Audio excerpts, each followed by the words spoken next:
¿Qué tal? ¿Cómo están? Muy buenas noches. Gracias por su sintonía, gracias por acompañarnos en debate. Soy Eduardo Arévalo. Esta noche tenemos el gusto de recibir en los estudios para conversar a Eduardo Escobar, abogado y director ejecutivo de Acción Ciudadana, a quien le damos la más cordial bienvenida. Eduardo, gracias por acompañarnos esta noche. No, al contrario, gracias por la invitación y siempre un gusto estar por acá.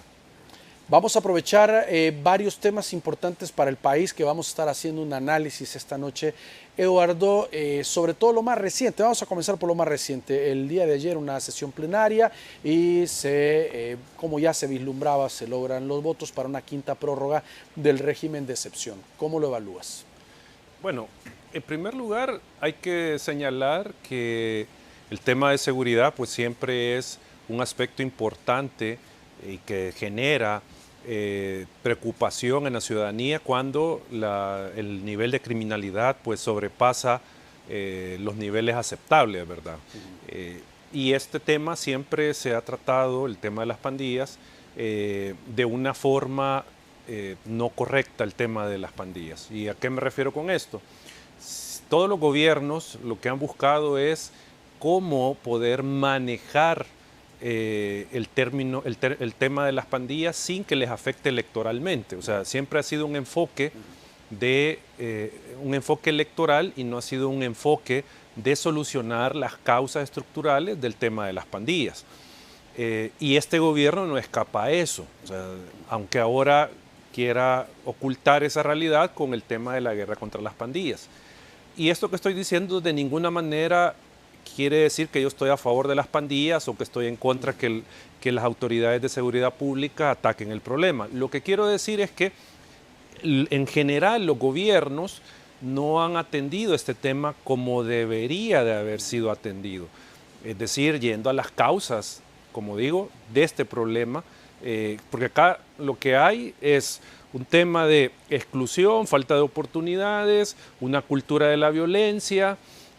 Hay una serie de factores que generan que surjan en las comunidades las pandillas, ¿sí? Todo eso no se ha atendido debidamente y han tenido los gobiernos en sus diferentes momentos que salir con medidas hasta cierto punto improvisadas. Represivas la mayoría. Represivas las mayorías, el plan mano dura, el super mano dura, el régimen de excepción. Entonces, acá lo que creo que la ciudadanía, aparte de decir que están sintiéndose un poco más seguros porque no hay pandilleros en la zona, que igual habría que ver cuán sostenible es eso en el tiempo, pero también deben de fijarse que el gobierno, los anteriores gobiernos también, no atendieron el tema en su momento y de la forma que debían de hacerlo. Porque uno puede decir, bueno, el gobierno planteaba el plan de control territorial como un éxito, que estaba acabando con la criminalidad. Pero si era un éxito, ¿por qué se necesita por quinta vez consecutiva un régimen de excepción que desde el punto de vista jurídico es muy cuestionable, no tiene, incluso podríamos decir, no tiene sustento jurídico esta figura? Pero el punto es, ¿por qué si tenían controlada la criminalidad aparece un régimen de excepción? O sea, de hecho, el ministro de Defensa, si no mal recuerdo, explicaba o señalaba que estaban ante el plan más exitoso en historia del país referente a la criminalidad, el plan de control territorial, pero si era tan exitoso, ¿por qué necesita un régimen de excepción? Eso es lo que, digamos, podríamos plantear en un inicio, una falta de actividad estatal para prevenir este tipo de situaciones y luego medidas contingentes, medidas improvisadas para tratar de atacar el problema. Ahora, Eduardo, algunos han dicho que él es un régimen de excepción, es decir, no es una situación de forma permanente cuando se ha aplicado en otros momentos. Y si las autoridades de gobierno en reiteradas ocasiones, algunos diputados han dicho, va a estar el tiempo que sea necesario hasta que el último miembro de pandillas esté en la cárcel, esto puede demorar muchísimo tiempo. Por lo visto, 50.000 maneja la última cifra del gobierno. Ahora, la pregunta es, ¿no sería necesario otro tipo de herramienta o cómo ves que se mantenga por tanto tiempo o indefinidamente, no hay una fecha, una herramienta como esta? Si no hay una medida complementaria en materia de seguridad pública, que no la estamos viendo, pues obviamente el gobierno no va a tener otra vía, otro camino que mantener el régimen de excepción. Porque esta es la forma más cómoda de combatir la criminalidad. ¿Por qué? Porque al delincuente que a usted lo estaban extorsionando, a él no lo están juzgando ni lo van a juzgar por la extorsión que le hacía, por todos estos años que le ha quitado parte de su patrimonio. Lo van a juzgar solo porque es pandillero. Es decir, no hay una investigación para imputarle realmente a cada pandillero los crímenes que ha cometido. O sea, se le está juzgando solo por ser pandillero. Esa es, digamos, según lo que información generada por medios de comunicación, por algunas organizaciones que trabajan estos temas. Esa es, digamos, como la norma para imputarle un delito al pandillero, que es pandillero nada más.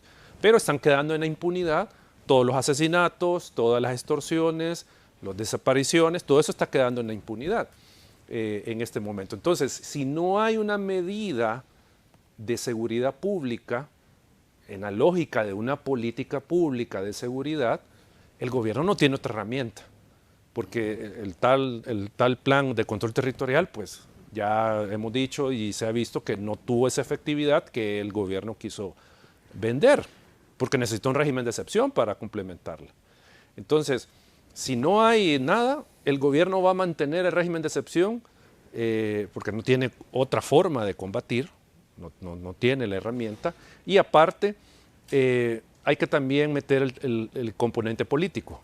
Mientras esto le signifique réditos electorales, lo va a mantener. Eso hay que decirlo. O sea, el gobierno está haciendo esto en función también de la próxima elección. Entonces, en este momento todavía tiene aprobación de la gente, todavía la gente está viendo bien esto, pero puede llegar un punto que a la ciudadanía ya este tema pues no sea tan relevante, ¿ya? Y entonces ya no le genere rédito al gobierno en un tema electoral, entonces van a pasar al siguiente tema, ¿ya? Ahora, Eduardo, hay registros aseguran diversas organizaciones de detenciones que han sido de forma arbitraria de personas que no están vinculadas directamente o comprobado que puedan estar en estos grupos cuando se hacen las redadas, que por cierto, la cantidad pues ya no fue como en el inicio, la cantidad de detenciones ya no ha incrementado exponencialmente como fue cuando se dio las primeras detenciones. Es que esas detenciones de personas que se señalan no están vinculadas a las pandillas deriva precisamente de la falta de investigación, de lo que yo mencionaba, porque ¿cuál es la imputación? Bueno, que es pandillero, que tiene un tatuaje. Pero está en la ley, hay una ley de proscripción de pandillas. Claro, ¿verdad? Pero hay que señalar que pese a que esté en la ley, eso no quiere decir que esa ley no se convierta en violatoria de derechos humanos, ¿ya? O sea, si entramos al análisis de ese tipo de figuras penales, pertenecer a un grupo de pandillas no debería ser delito. Porque esa es una causa o una cuestión objetiva que se le está imputando. El derecho penal es subjetivo, es al individuo por acciones, ¿sí? Por eso es que se da, digamos, el tema de la pena, que se me compruebe que yo cometí un delito, pero el hecho de formar parte de una estructura, ¿sí? Si yo no he realizado un delito, digamos, no he extorsionado, no he asesinado, el usar esa figura de que solo porque pertenezco se me está condenando, eso tiene serios cuestionamientos de derechos humanos, ¿ya? Pero actualmente es una ley, o sea, habría que derogarla o presentar un recurso o algo, ¿verdad? Claro. Es una normativa Recordemos vigente. Que la legislación interna, la legislación salvadoreña, tiene que estar en consonancia con los tratados internacionales, ¿ya? Y hay jurisprudencia, hay resoluciones de órganos protectores de derechos humanos que cuestionan este aspecto de imputarle, digamos, solo por la mera pertenencia a una persona a un delito. El punto es que, como yo lo decía al inicio, debería de juzgarse a los pandilleros por los crímenes que han cometido, que extorsionaron, porque asesinaron. Por eso es que deberían de estar siendo juzgados, ¿ya? Pero ese es un punto de debate, o sea, el que si está actuando conforme a derecho y conforme a los tratados internacionales el Estado salvadoreño, que por cierto, por eso es que los funcionarios de seguridad pública dicen que ellos van a salirse un poco de la línea del derecho internacional. ¿Por qué lo están diciendo? Porque saben que las medidas que están tomando son violatorias a tratados internacionales y que solo tiene una responsabilidad internacional al Estado salvadoreño. Por eso es que lo dijeron, que se iban a salir un poco y como quisieron decir, como que vamos a innovar y vamos a crear una nueva forma de combatir el delito, un nuevo derecho penal, palabras más, palabras menos, que se quisieron decir. ¿Pero por qué es eso? Porque ellos están conscientes que mucho de lo que están haciendo está significando violaciones a derechos fundamentales.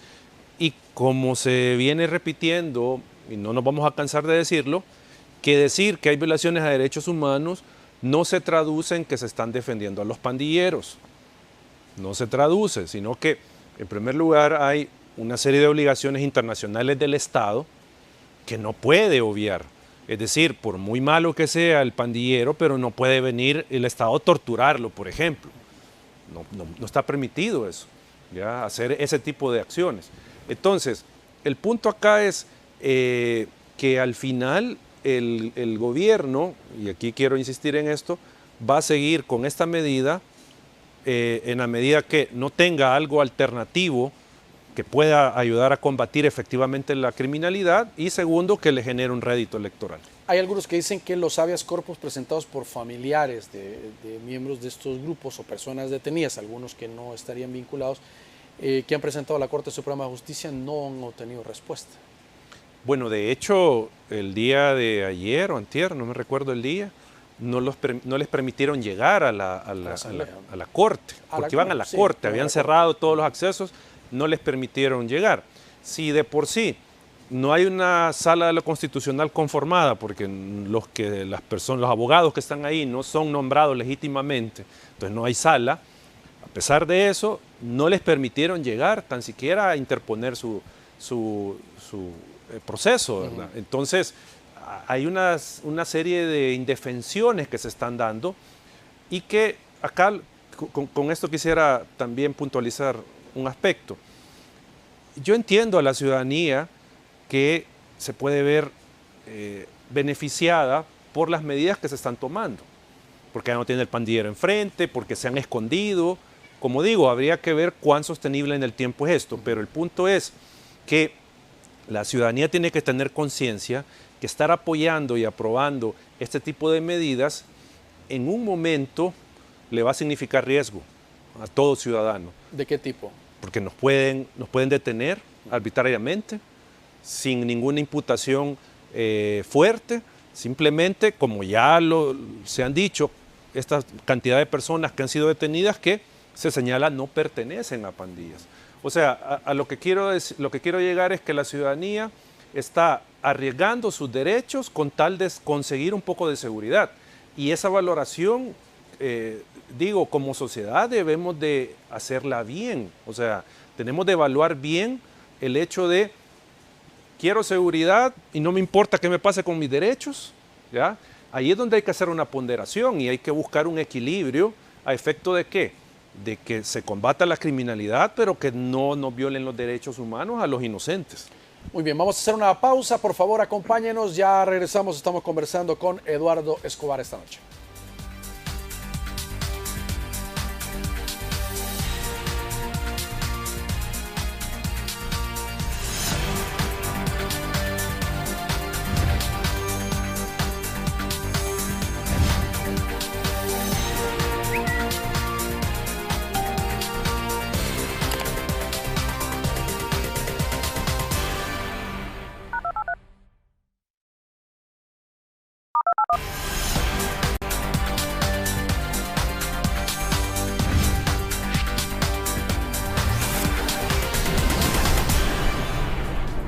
Muy bien, gracias por continuar con nosotros. Conversamos con Eduardo Escobar. el presidente dijo en un momento, en una de las cadenas cuando se refería al tema, que estarían pronto el gobierno de ganar la guerra contra las pandillas. Tú decías hace un momento también que habría que ver cuán sostenible era pues este control que mantenían las autoridades. Incluso ya se ha visto cómo ha habido migraciones hacia cerros o otros lugares donde han encontrado tetús, y otros lugares donde están estos grupos escondidos, han encontrado armas de guerra o de uso privativo. Incluso lamentablemente tres miembros de la corporación fueron emboscados y fueron atacados con poder de fuego, que es de considerar. Entonces estaremos cerca de ver el fin de la operatividad de estas estructuras en los territorios. Yo creería que es aventurado afirmar que van a ganar la guerra contra las pandillas. O sea, porque al final, como decía yo al inicio, las pandillas son resultado de un proceso social de exclusión, un proceso social de violencia, un proceso social de división familiar, un proceso de falta de oportunidades, de falta de educación. O sea, es bien complejo el tema de las pandillas. O sea, no es, ¿cómo decirlo?, como combatir la extorsión o el secuestro, perdón, por ejemplo. No sé si te recuerdas, hace unos años que de repente se dispararon los secuestros y todo esto. O sea, es un delito, o mejor dicho, es un delito que tiene causas sociales diversas, complejas. Ya no es como ponía, por ejemplo, el tema de los secuestros. Entonces, si no se atacan esos problemas, esas causas, mejor dicho, el problema va a persistir. O sea, ahorita lo que podemos estar viendo es, por un lado, un grupo de líderes o miembros de pandillas detenidos. ¿Ya? Eso es lo que podemos ver ahorita, precisamente por todas estas medidas que han tomado. Pero el punto es, ¿van a lograr desarticular en las comunidades a las pandillas? O sea, a modo de que no operen, que no puedan, digamos, seguir cometiendo delitos, que desaparezcan.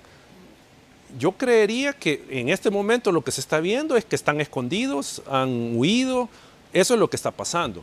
Pero media vez el gobierno quite la presión, quite el control que está ejerciendo en este momento, este fenómeno puede volver a resurgir. Algunos dicen que es el momento idóneo para llegar y hacer un trabajo en las comunidades, es decir, implementar tanto presencia policial militar como otro tipo de alternativas para los jóvenes para evitar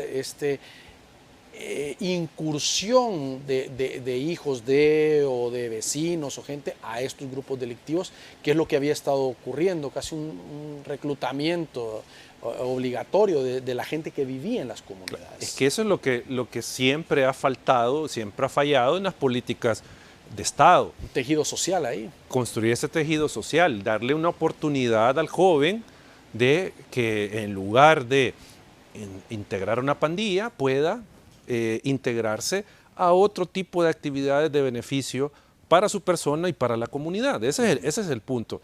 Por eso decía, estas causas son las que provocan que se dé este tipo de criminalidad y este tipo de fenómeno de las pandillas. Si no se atacan, si no se desarticulan, va a seguir el problema. El punto es, ¿tiene la capacidad del Estado de darle oportunidad a toda la gente? ¿Tiene el Estado la capacidad de cambiar la cultura de la violencia que tiene mucho que ver en este tema de las pandillas? ¿Tiene capacidad el Estado para enfrentar con medidas paliativas la desintegración familiar por la migración? ¿Tiene el Estado la capacidad de darle trabajo a toda esta gente? O sea, que digo, hay muchas causas que tendrían que atenderse y que no sabemos si el Estado tiene la capacidad. Uno podría advertir de entrada que no la va a tener. Y por eso es que todos los gobiernos lo que han buscado es atacar el problema desde la vía represiva, porque es lo más fácil. O sea, lo más fácil es venir y dar garrote. Eso es lo más fácil. Y eso es lo que están haciendo actualmente las autoridades. Entonces, digo, si no se cierran las causas o no se eliminan las causas que llevan a los jóvenes a entrar a una pandilla y delinquir, pueda que en este momento se vea un éxito temporal por las acciones que están tomando el gobierno, pero en el mediano plazo esto probablemente no sea sostenible y eso es lo que habría que analizar. ¿Cuán sostenible va a ser todo esto? El tema de las extorsiones, las autoridades han dicho que no hay un dato concreto, es decir, cuantificable, decir cuánto se ha reducido, pero algunos sectores dicen que hay todavía grupos que están en diferentes zonas del país siempre cobrando la extorsión, un poco más escondido que antes, y que incluso hay grupos que no son de pandillas, pero que utilizaban la figura para cometer este ilícito. De hecho, vi a unos líderes empresariales decir que ha rebajado un buen porcentaje las extorsiones, ¿sí? Que ya pueden llegar a ciertos lugares, los camiones distribuidores y todo esto, y ya no les cobran la extorsión. Pero digo, esto se puede estar dando porque andan huyendo, están escondidas muchas de las pandillas, pero el punto es que una vez que el Estado o que el gobierno quite a estos elementos de seguridad, ahí es donde se va a generar de nuevo la oportunidad para las pandillas. Y aquí, cuando digo quiten a las autoridades, no estoy diciendo o no me estoy refiriendo a que eliminen el régimen de excepción. Yo estoy hablando de si no hay una medida, digamos, articulada para mantener el control de los territorios. Un plan concreto. Un plan, o sea, un plan. Si no está eso, el día que el régimen de excepción ya no lo vean útil o por lo que yo decía, ya no le genera un rédito, aplauso, ya le dé igual a la gente y ya no sigue el régimen de excepción, ¿qué es lo que va a quedar en las comunidades? ¿Y el plan control territorial no podría ser un sustituto de? Bueno, ya demostró que no es efectivo. Porque, digo, ¿por qué el plan de control territorial no había llevado estos 50,000 delincuentes a la cárcel? Bueno, si fueran todos, ¿verdad? Delincuentes, pero ¿por qué no había desarticulado y por qué no había atacado? Ahí lo que dicen es de que porque los jueces estaban a favor de las pandillas y los dejaban libres. Sí, pero, y voy a insistir en esto también, desde septiembre del año pasado, el órgano ejecutivo tiene el control del órgano judicial. Primero con el golpe de Estado el 1 de mayo y luego cuando destituyeron al montón de jueces y pusieron a otro grupo de jueces que algunos señalan son afines al gobierno, otros son funcionarios que no se van a poner a contradecir al gobierno en una resolución, ¿ya? Entonces, el punto es que tienen su fiscal, tienen a los jueces, tienen estas fichas que de hecho el Faro sacó esta nota con lo de las fichas y las mismas autoridades han reconocido que ya tenían mapeado el país con el tema de las pandillas. ¿Por qué no habían procedido? ¿Ya? Y ahí es lo que yo decía hace un momento. Es difícil proceder cuando no se tiene un aparato de investigación efectivo para decir, este criminal que está en esta comunidad tiene imputaciones por estas extorsiones, tiene estos señalamientos de que participó en estos homicidios y lo tenemos comprobado y lo vamos a llevar a las autoridades, lo vamos a llevar a juicio. Eso es más difícil hacerlo. Entonces, ¿qué es lo que están haciendo? Lo que decía, solo porque es pandillero me lo llevo. ¿Ya? U otro tema también que ha habido señalamiento, un poco de preocupación, una herramienta que es buena, funciona en muchos países, aquí también, pero que debe tener un componente de más investigación, por ejemplo, la denuncia ciudadana. Que la gente llame al número por la recompensa o simplemente pues, tiene alguien, un vecino que puede estar vinculado a pandillas y que haga la denuncia para que pueda ser detenido. Pero esto previo una investigación, porque alguien puede venir y decir, claro, no me cae bien o tengo una deuda, llamo y de un solo agarran y se lo puedan llevar. Bueno, de hecho, se han escuchado un par de casos en ese sentido, que han sido señalados personas que no tienen nada que ver con pandillas, sino que simplemente por un tema de animadversión personal, según lo que yo he estado escuchando, pero creo que no es la mayoría de casos, pero sí se han escuchado que se han dado. El punto acá es que ya la gente le debería de pedir al gobierno un plan real de combate a la criminalidad, un plan real de oportunidades para la gente en las comunidades. Eso es lo que le debería estar pidiendo la gente al gobierno en este momento, ¿ya? ¿Por qué? Porque, como decimos, el régimen de excepción ya se desnaturalizó, ya lo están usando de forma indiscriminada, así lo han venido usando, etcétera. Pero va a llegar un momento en que ya no lo van a volver a aprobar. Va a llegar, tal vez el día de las elecciones, pero va a llegar ese momento. Entonces, ¿qué le queda a las comunidades de acciones gubernamentales en los territorios para prevenir el delito y para dar oportunidades? ¿Qué es lo que queda? Y eso es lo que debería estar haciendo el gobierno, planificando eso. Como digo, algo real, no el plan de control territorial que incluso hay quienes han dicho que esto es ficticio, pues nunca existió tal plan, ¿ya? Muchos expertos en seguridad dicen eso, que nunca existió tal plan. Pero eso es lo que creo que la ciudadanía debería cuestionarse en este momento. Ahora, en cuanto a este aprovechamiento de llegar a las comunidades en este momento, porque hay que decirlo, ha mermado el accionar y eso hay que reconocerlo. Hay zonas donde no se podía llegar en las mismas autoridades, ahora sí.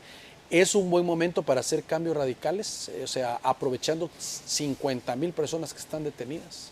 Yo creo que sí, pero como digo, con un plan y teniendo en mente las capacidades reales del Estado. Y con esto no quiero decir que no se haga nada, no. Yo digo, teniendo la visión de la capacidad. Porque, ¿cómo podría el Estado, por ejemplo, combatir el tema de la cultura de la violencia? Porque eso tiene que ver, ¿ya? Eso, se tiene que generar un cambio de prácticas en las comunidades, un cambio de prácticas a nivel personal, ¿ya? A nivel educativo. O sea, todo eso debería de estar ahí pensado para al menos desactivar esa causa que es la cultura de la violencia, ¿ya? Y si comenzamos a ver cada una de estas causas, yo no soy especialista en esto, pero si se comienza a ver cada una de las causas que se plantean, están a la base del tema de las pandillas, el tema de la identidad, por ejemplo. Los jóvenes no se identifican con nada, no se sienten identificados en la comunidad, no se sienten identificados en la escuela, no se sienten identificados en la iglesia, pero sí, muchos se sienten identificados con la pandilla que está ahí, le da un sentido de pertenencia y de identidad la pandilla. ¿Cómo cambiamos eso? ¿Cómo generamos un referente que haga que la gente se identifique, que los jóvenes se identifiquen, algo bueno, que no vean atractivo pertenecer a una pandilla? Muy bien, vamos a hacer una nueva pausa. Por favor, acompáñenos. Vamos a hablar de temas electorales también con Eduardo Escobar esta noche.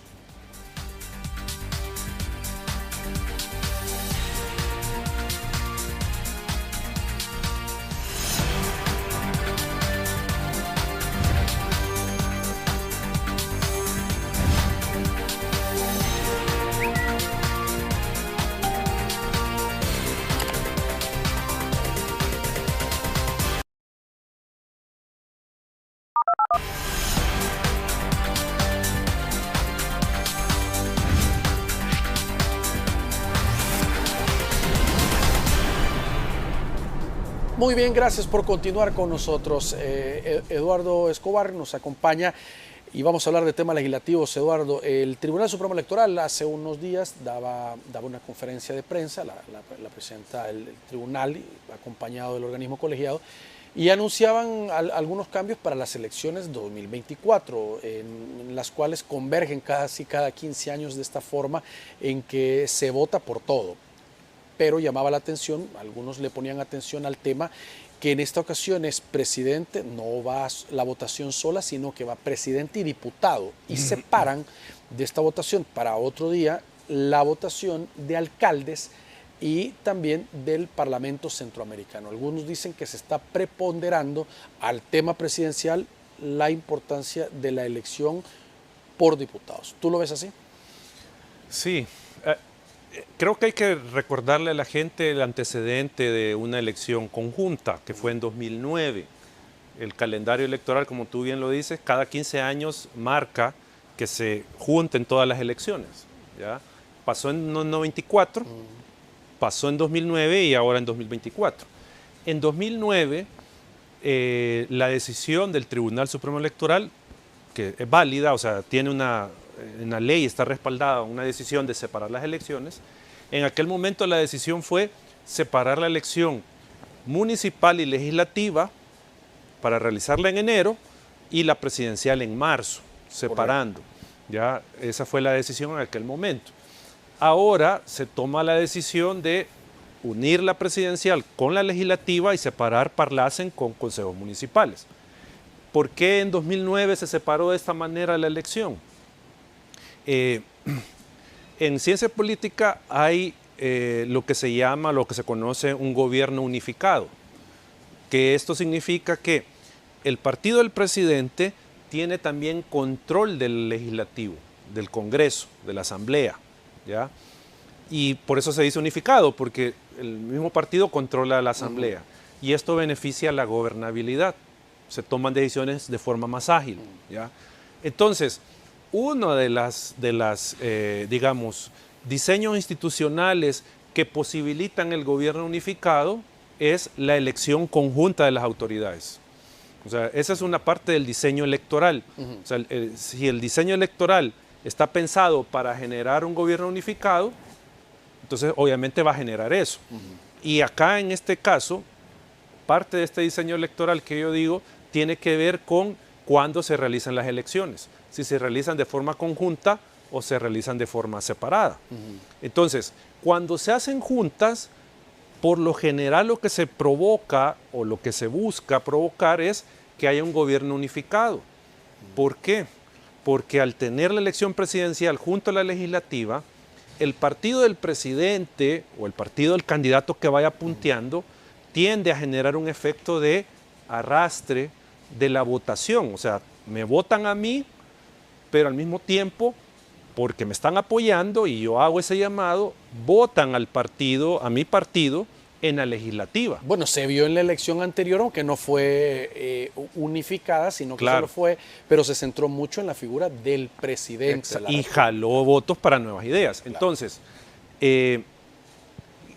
yo no quiero asegurar que el tribunal lo ha hecho con plena intención, porque no me consta, ¿ya? No me consta, yo no he estado en las discusiones, no tengo para decir, mire, el tribunal lo hizo por esa razón. Pero lo que sí puedo decir es que la decisión del Tribunal Supremo Electoral va a generar o puede generar este efecto de gobierno unificado. O sea, tiene una consecuencia política.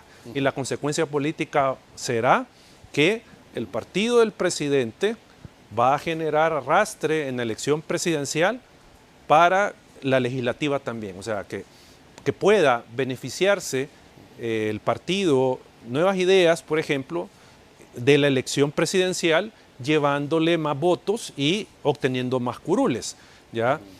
En 2009 lo que se buscó fue no generar gobierno unificado, sino que al contrario, un gobierno dividido. ¿Por qué? Porque en aquel momento, si tú te recuerdas, algunas encuestas mostraban 13 puntos de diferencia a favor de Mauricio Funes en aquel momento. Entonces había un temor de que la votación, si se hacía en conjunto, la votación a favor de Mauricio Funes en la presidencia tuviera el arrastre en la legislativa y le diera la mayoría al FMLN.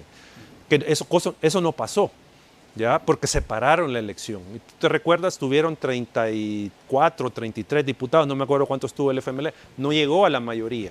Pero creo que mucho tuvo que ver con esa división de las elecciones. Si hubiese sido del mismo día de la elección y si hubiesen manejado una campaña el FMLN de vota por Mauricio, si votas por el FMLN, votas por Mauricio, una cosa así, hubiese generado ese arrastre. Entonces, como digo, esta decisión del tribunal puede generar este efecto de gobierno unificado, darle a la bancada de Nuevas Ideas mayor número de diputados. Mira, y tocando un tema de lo que ocurrió el día de ayer, aparte de lo del régimen de excepción en la sesión plenaria, también llegó el ministro de Hacienda y presentó una serie de propuestas en materia fiscal y económica de ayuda, pero dentro de estas había una que decía que destinaban 50 millones anuales a alcaldías con menos de 73,000 habitantes. Algunos dicen que esto es una respuesta a la situación después de quitarle la mayoría de fondos FODES, pues muchas, hasta en redes sociales se ha visto que han tenido problemas hasta para pagar la energía eléctrica. Otras no, pues son más solventes, dependiendo la cantidad también, obtienen mayor recolección, o si es una zona más industrial, pues obtienen fondos necesarios. Pero hay otras que sí, sobre todo las más pequeñas, que se la están viendo de palitos por este tema, y como que fuera esto una forma de compensar. Sí, y de compensar en una lógica electoral, porque allí vemos dificultades en alcaldías, incluso de Nuevas Ideas, Claro. que se están viendo con problemas de recaudación y de fondos para poder impulsar las obras. ¿Y esto qué puede llevar? Descontento de las comunidades con su gobierno municipal, incluso de Nuevas Ideas. Entonces, una forma de tratar de paliar esa situación es este mini-FODES que les han dado, ¿ya? Regresar un poco del dinero que les correspondía antes a las municipalidades por esta vía de un refuerzo, no sé cómo es que no me recuerdo el nombre de la ley y cómo le llaman, apoyo económico, financiero a las municipalidades, no me recuerdo cómo es que se llama este fondo que les van a entregar, pero digo, se dieron cuenta que los proyectos a nivel municipal no están fluyendo, la operatividad de las municipalidades se está viendo comprometida y de seguro ya midieron que hay descontento de la gente, porque este gobierno funciona en la medida de que la gente está contenta o descontenta con lo que se está haciendo. Ahora, alcaldes que han estado con nosotros nos dicen que lo que tú mencionas, al tener un problema, la gente en sus municipios no abocan al gobierno central. Lo primero que hacen es buscar al alcalde, es el que sienten más cercano, y van y le exigen la solución de un problema, una calle, cualquier tipo de cosas,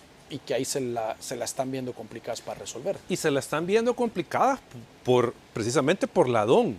O sea, yo creo que la ciudadanía tiene que tener claro que aquí el problema es la DON. No era que se le diera FODES a las municipalidades.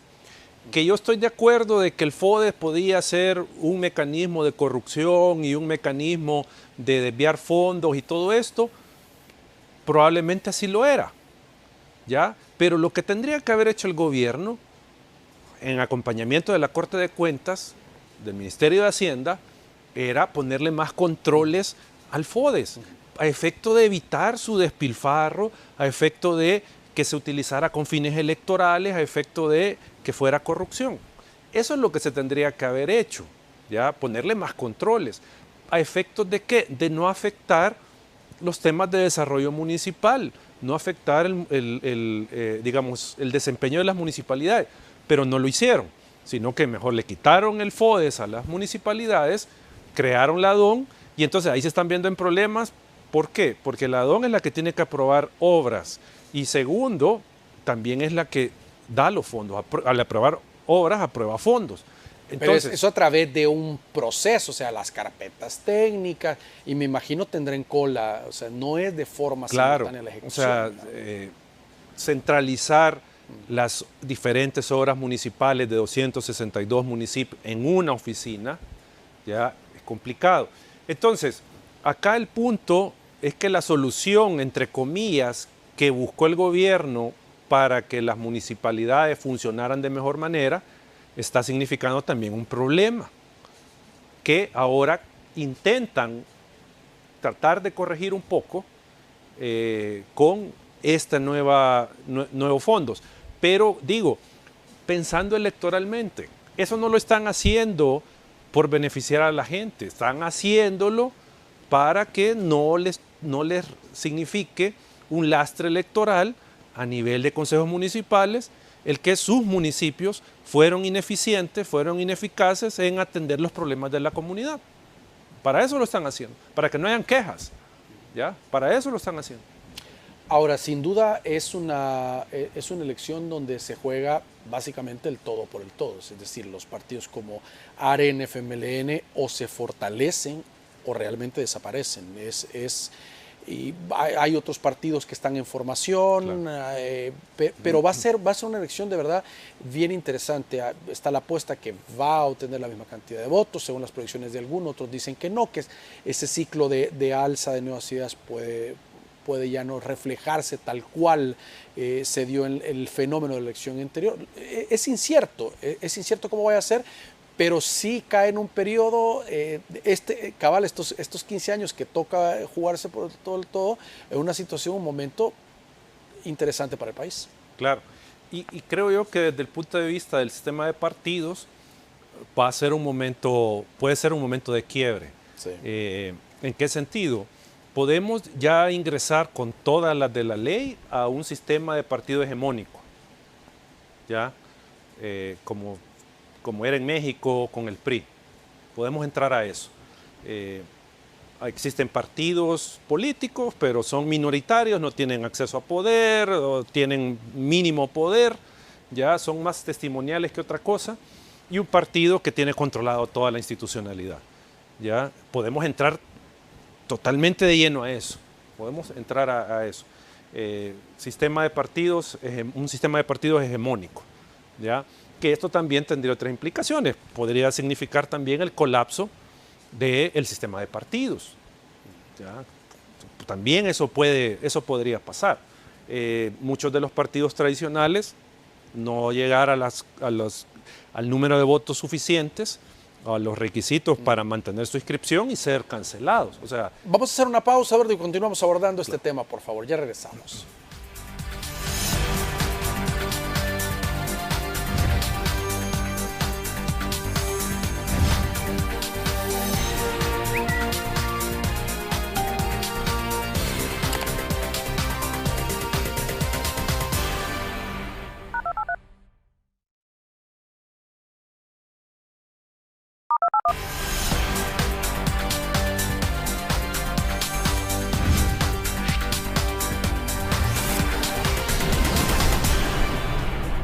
Muy bien, gracias por continuar con nosotros. Entonces hablábamos en el segmento anterior, Eduardo, del tema que se va a vivir en la elección de 2024, donde el sistema de partidos políticos pues, se pone a prueba, y al final es el soberano, es el pueblo el que decide pues, si reparte los huevos en las diferentes canastas o lo pone en una sola. Ahora, hay un elemento también que no hay que perder de vista y que siempre debe de ser objeto de análisis, el tema de si el presidente va a una reelección o no. Ahora, claramente él no lo ha dicho. Él no lo ha manifestado algunos de sus seguidores, lo han manifestado en redes sociales, algunos diputados, pero él no ha dicho que va a buscar o que va a renunciar los 6 meses antes y todo, después de la interpretación de la Sala de lo Constitucional o del mismo comunicado que sacó en su momento el Tribunal Supremo Electoral sobre el tema si era legal, constitucional o no. Bueno, en primer lugar, el presidente de la República no tiene derecho a la reelección. Eso ya hay sentencia de la Sala, la misma Constitución es clara en ese sentido, que no puede postularse como candidato el presidente de la República. No lo puede hacer. Alguien dice, pero si renuncia 6 meses antes, lo puede. Ojo, interpretar de esa manera la Constitución es llevar el tema a un fraude. Ese es un fraude de la Constitución. O sea, y sería absurdo que el constituyente hubiese dicho, vaya, está prohibida la reelección. Pero usted como presidente, usted puede abocarse a una medida, a un salvataje. Renuncie 6 meses antes y entonces sí puede ser presidente. Eso es absurdo, pensar así. O sea, porque entonces yo me postulo, 6 meses antes renuncio, vuelvo a ser presidente. Sería una norma. Pues sí. Entonces está burlando la alternancia en el ejercicio de la presidencia, que es una norma pétrea de la Constitución, ¿ya? Que tiene que haber alternancia. Entonces, no es cierto que él puede, abocándose a estos 6 meses de renuncia, puede postularse, no lo puede hacer. Porque digo, si no sería un fraude de la Constitución. Luego dicen, pero es que hay una resolución de la Sala de lo Constitucional que lo autoriza. Bueno, en primer lugar, eso no es resolución de Sala de lo Constitucional. porque quienes la emitieron no son magistrados de la Sala de lo Constitucional. Ellos no están nombrados en legal forma, ni en legal ni en constitucional forma. ¿Ya? ¿Por qué? Lo básico, ellos no estaban en el listado del CNJ, en el listado 2018-2027. Ellos tendrían que haber estado en ese listado, tendrían que haber sido de nuevo entrevistados por la Asamblea Legislativa y tomado una decisión basados en las competencias de ellos. Segundo, los magistrados legítimos fueron destituidos de forma inconstitucional. Entonces no son magistrados, por lo tanto eso no es una resolución judicial válida. Bueno, ni es resolución. ¿Ya? Entonces, tampoco es cierto que la sala los habilita. Y un tercer aspecto, entonces el Tribunal Supremo Electoral, con su comunicado y lo que han declarado algunos magistrados, habría que decir, sí, las resoluciones de la sala son de obligatorio cumplimiento, cuando las emite la Sala de lo Constitucional, cuando lo emiten magistrados legítimamente electos. Ahí son de obligatorio cumplimiento. Pero como ya señalamos que esa no es resolución y que no son magistrados, entonces el tribunal no está obligado a acatar una orden que contraríe la Constitución, porque esa orden, entre comillas, está contrariando el aspecto de la alternancia en el ejercicio del poder de la Presidencia de la República. Hay otro debate que se ha generado, yo he escuchado a algunos abogados en redes sociales, dice, las resoluciones de la Sala de lo Constitucional son de estricto cumplimiento, pero otros dicen, pero en materia electoral quien manda es el Tribunal Supremo Electoral. Tampoco. O sea, el tribunal es la máxima autoridad administrativa y jurisdiccional en materia electoral, sí. Pero cuando esa actividad o esa materia violente algún precepto constitucional, es la Sala de lo Constitucional. Okay. ¿Ya? O sea, tampoco ese es un argumento válido. Decir, no, es que porque somos el tribunal nosotros podemos rechazar. No es así el asunto. O sea, la Sala tiene competencia cuando hay una violación a la Constitución emitida por la autoridad que sea, en la materia que sea.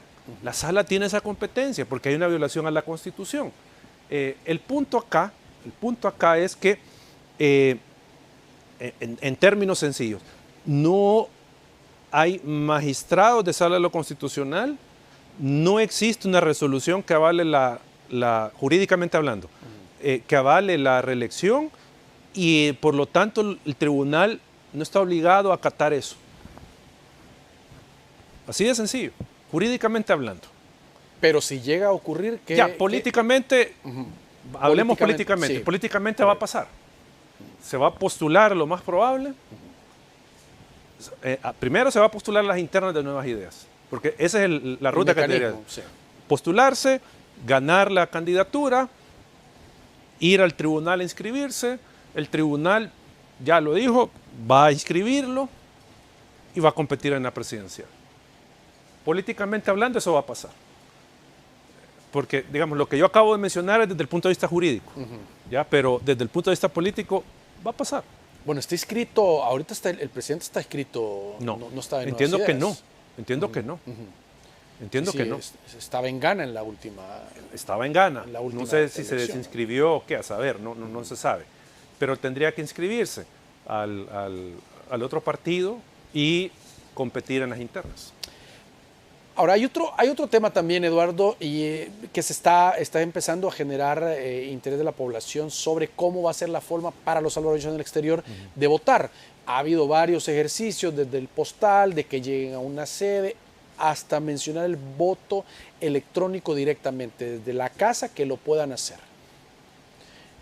Hay resquemores en qué tan seguro puede ser este tipo de votación o cuánto puede representar del total del electorado que vive fuera del país. Bueno, en este momento hay una propuesta de Nuevas Ideas de voto electrónico para los salvadoreños y salvadoreñas en el exterior. Todavía no hay dictamen, todavía está en ese debate de cómo se va a hacer esa votación. Habría que decir, y acá aprovecho para mencionar, Acción Ciudadana es parte de la Iniciativa Votante, que es un grupo de organizaciones de sociedad civil, de la academia y de tanques de pensamiento que estamos con una misión de observar el proceso electoral, ¿ya? Y en esa medida, como votante, lo que nosotros vemos es que, en primer lugar, es positivo que se estén buscando las vías de garantizarle el voto a los compatriotas en el exterior. O sea, eso es obviamente positivo. Pero lo que nosotros hemos señalado en un comunicado que sacamos hace un par de semanas es el hecho de que nos preocupa los temas de seguridad de este mecanismo de votación, ¿ya? O sea, no es que estemos en contra que voten, ¿ya? Sino que lo que estamos diciendo es, miren, el voto por Internet se presta, o mejor dicho, muestra una serie de vulnerabilidades y se presta a una serie de situaciones que pueden terminar alterando el resultado, alterando la voluntad de la gente, puede significar incluso suplantación de identidades si no está, digamos, los mecanismos de seguridad y auditoría implementados para que eso no pase. Ese es, digamos, el problema que nosotros hemos advertido sobre el voto por Internet. Muy bien. Eduardo, se nos ha acabado el tiempo. Queremos agradecerte que nos hayas acompañado esta noche. No, gracias por la invitación y siempre un gusto. Y gracias a ustedes por su sintonía. Por favor, que descansen. Su cita con nosotros el día de mañana. Les esperamos.